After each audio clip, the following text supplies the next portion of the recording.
Come on. Hate this thing. And you'll notice that you can't escape. So, there you go.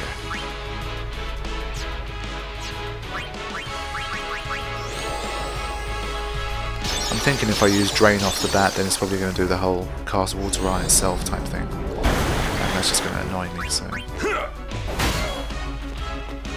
I'd rather not.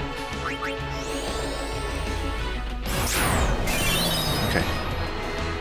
Finally, we are done with this section of the Via Purifico. Let's see who's going to be waiting at the end. It's a terrible weapon.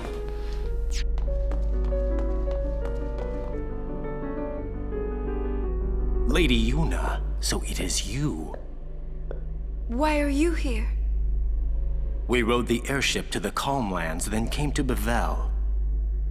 Maester Kinnock summoned us then, ordered us to deal with the traitors. You will fight us? The Temple's orders are law. Even if you are Lord Braska's flesh and blood. You're a traitor.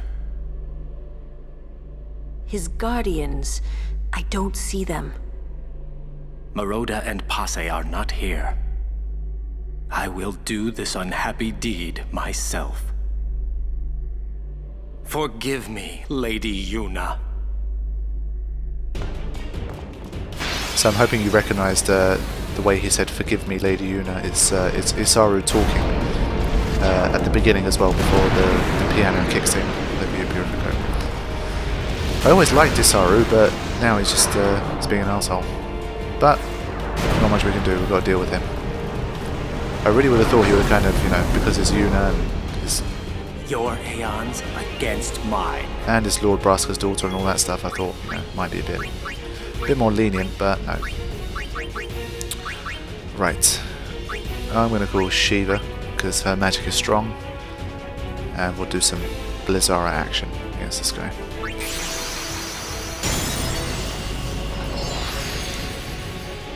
But even though, Yuna's just trying to, do her best to defeat Sin, and also she dealt with, she got some justice for Maester Jiskel, and, well, Seymour did kind of try and kill them, so she just protected herself, and they killed Seymour in the process, but they've been branded traitors of Yevon, so it's going to be very difficult for her to continue her pilgrimage when Yevon has obviously branded them in this way.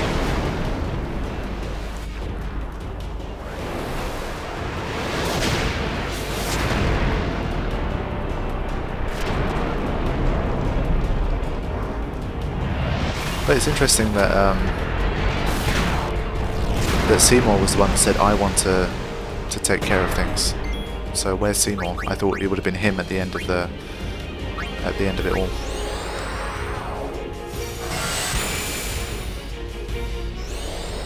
Oh wow! As you can see, the magic is pretty weak. I find this guy easier than Belgamine's Aeons anyway.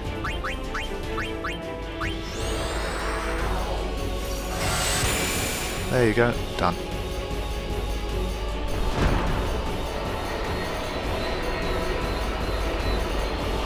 You suck, Isaaru. Even Belgamine was a better summoner than Isaaru.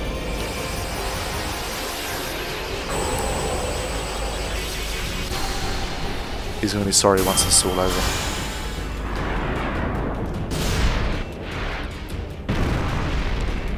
Okay. It's not over yet. If you want to use Bahamut in these battles, then now would be the best time to do it, because the third Aeon he summons is Bahamut, and obviously you won't be able to use one against it, so use your chance now, I would say.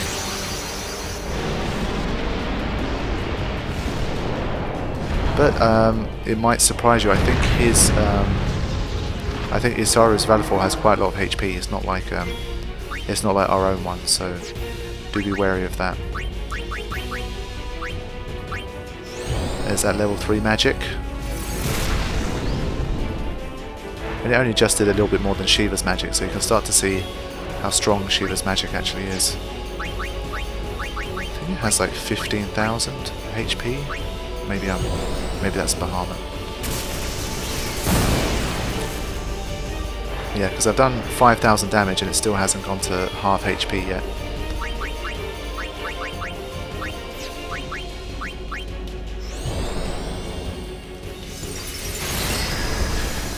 Okay, now it's gone. Maybe it's like 12,000 then, something like that.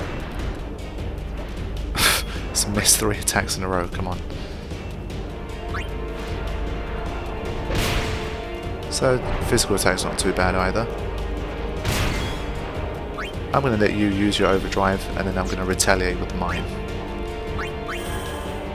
Battle of the overdrives.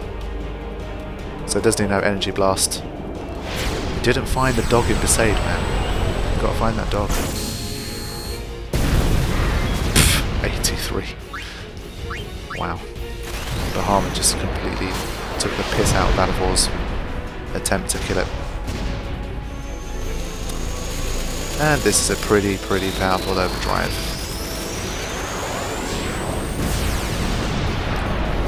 But I think damage-wise it does a similar amount to Valfor's energy blast, if they had the same strength. 7,000.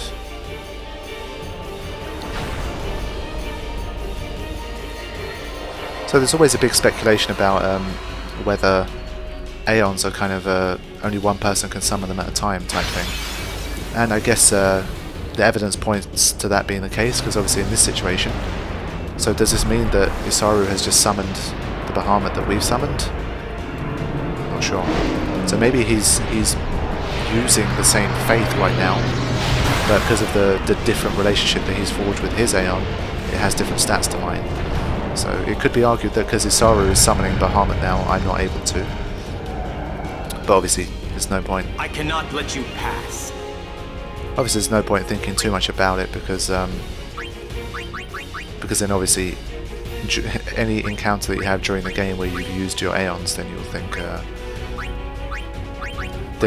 obviously then there's a chance that you might not be able to access them. So logistically, it probably wouldn't work too well if you had 10 summoners at once, all kind of roaming Spira, trying to complete their pilgrimage. Then it probably wouldn't work too well. But might be the case. So this guy doesn't do any attacks, it just counts down towards its overdrive and then unleashes Mega Flare.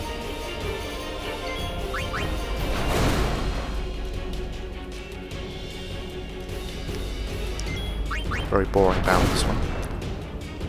It's literally just attack, attack, attack, and then shield. And then heal yourself if needed. But you can see his defense is pretty high as well, it's only doing about 1,300.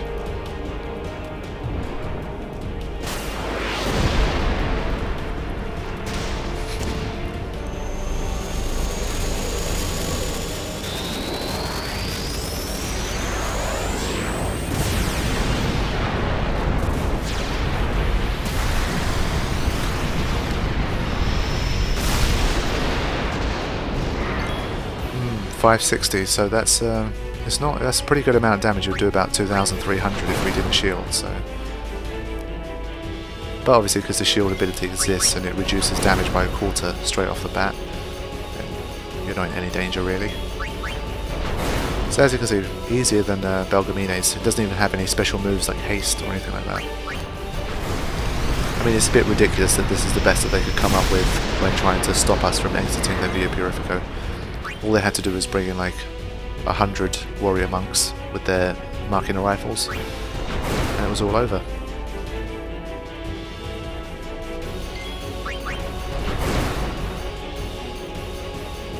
Oh, come on. The slumping animation just takes too long here.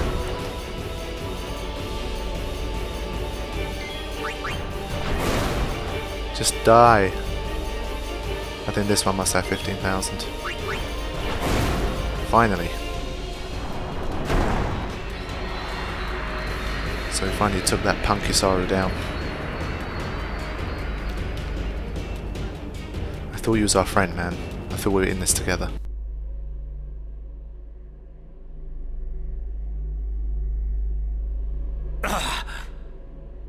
Stay away.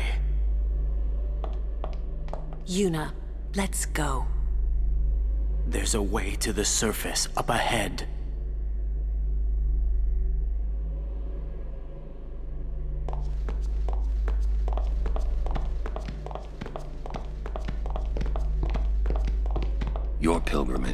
is over.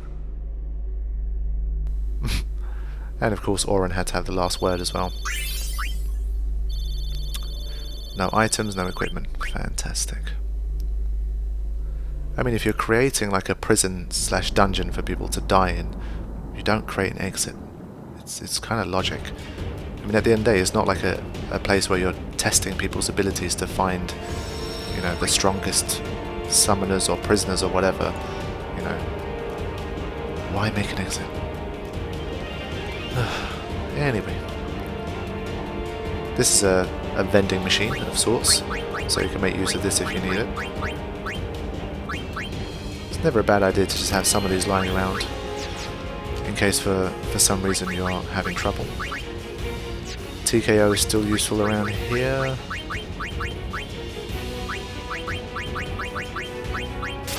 That's what I was looking for. And there's no elemental stuff down here, so you can just maximize your HP where possible. Shit. Okay, let's go.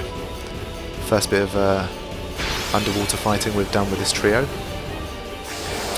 And there's some pretty interesting enemies here that can do a half decent amount of damage. Let's keep using Tidus's overdrive. He now has the Slayer mode as well, which will help him to regain his overdrive more quickly.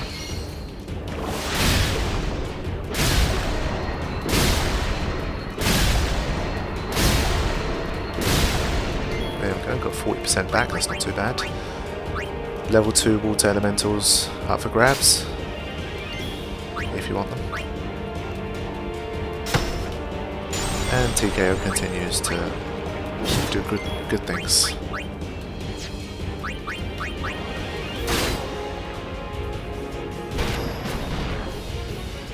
$730, that's not too bad.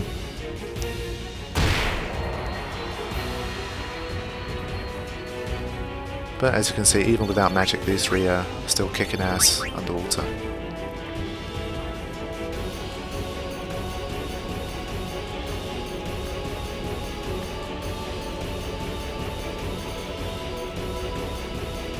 There's a save sphere there, very close to the other one, and it probably doesn't take a genius to figure out why they put one there. Ooh. Okay, octopus. I think these are armoured. Yep.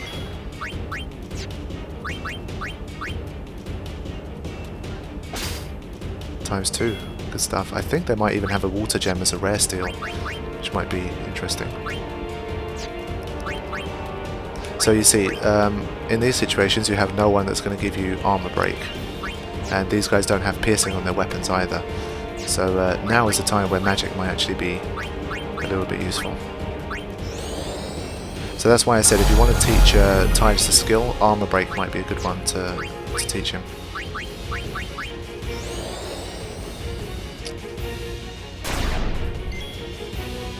Okay, I think darkness worked.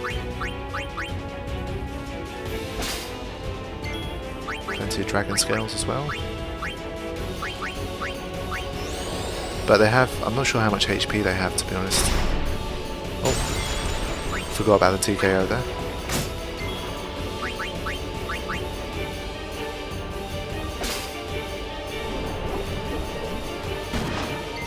Whoa, so they still hit even with darkness. That must be a very high accuracy attack.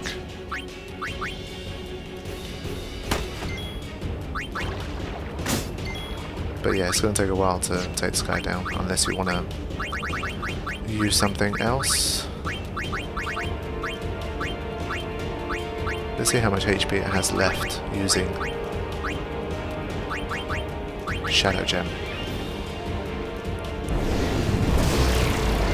Okay, so it has a decent amount of HP, but none of the fiends in here are going to really trouble you at all. Good stuff.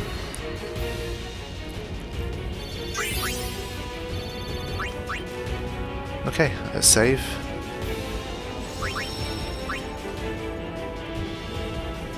And what's coming up next is probably one of the most interesting bosses around.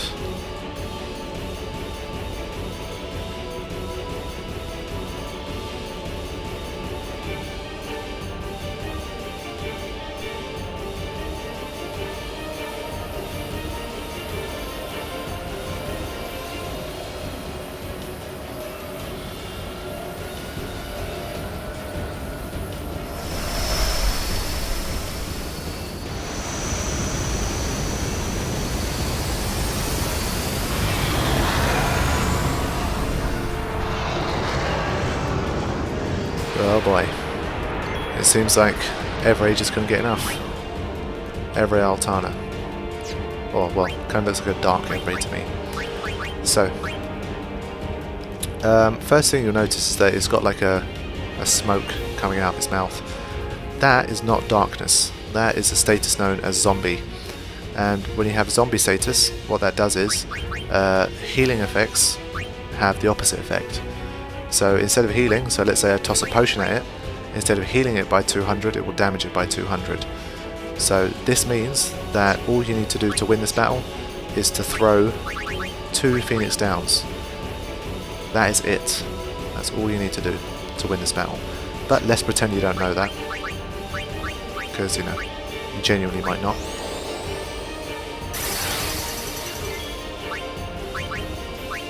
If you have stone protection, obviously use it, because you remember that from the previous battle, that it can have stone effect. Let's see if dark attack works.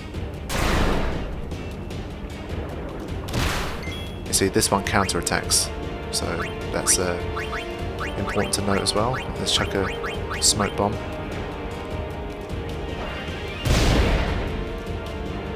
That's better.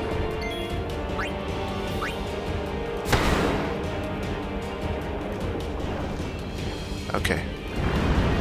So, stone gaze underwater. Oh. Nasty. So, you do not want to let that happen to you. If you have stone protection, use it. Otherwise, underwater they will shatter and they will not come back. So watch out.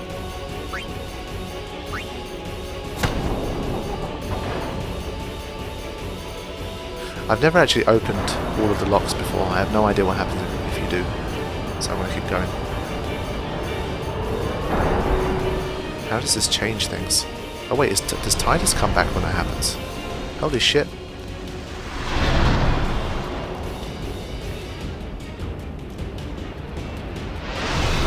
This is pretty cool.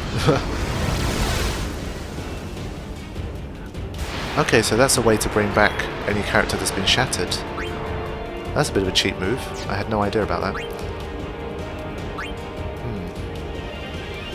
Okay, I think if you unlock them all, you probably eventually end up exiting the area without having to defeat the boss, perhaps. I will put an annotation up of what happens if you end up opening the lock multiple times.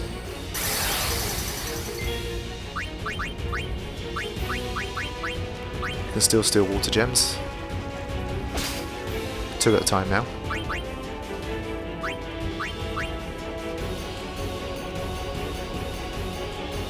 But Wakka can pretty much end things quickly with attack reels. But the first time I found out about that 2 Phoenix down trick, it completely blew my mind. And obviously, because it's the first time you've encountered zombie, you have no idea that it exists. There's no real way that you can know. Look at that, almost 2,000 damage a hit. That was about 20,000 damage from an overdrive. It's madness. So yeah, again, multiple ways to deal with this guy or girl. I think Evrae's a girl actually.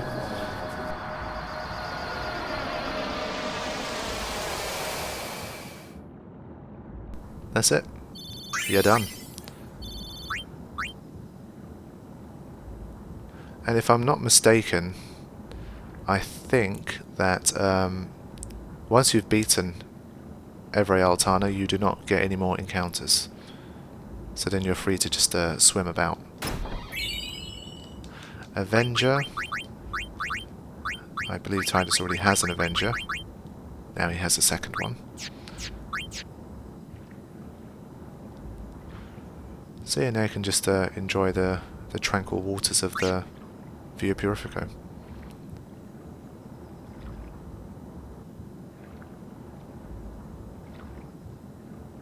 It's a shame it doesn't mention in the help text either that it has a zombie status. Maybe if you scan, maybe you have a scan ability, it might show you something that will kind of lead you to realise that you can actually take it out using healing items.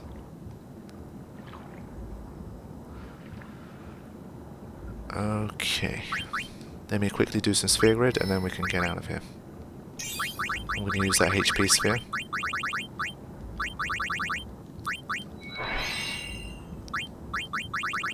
This is going to be a very welcome HP boost. I did say it's very rare that you have an ability sphere problem, other than that one time on the Mushroom Rock where I needed a few more. I mean, I think it was Jose actually, but still, there you go, I've got 50 now, so it's not going to be an issue again. Okay, the agility keeps pouring in for Rikku. We have 6 black magic spheres now, so I mean one character can pretty much learn all 4 elements, which is pretty interesting.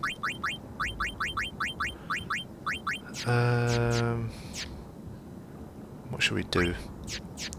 I'm going to teach Tidus armor break, I think.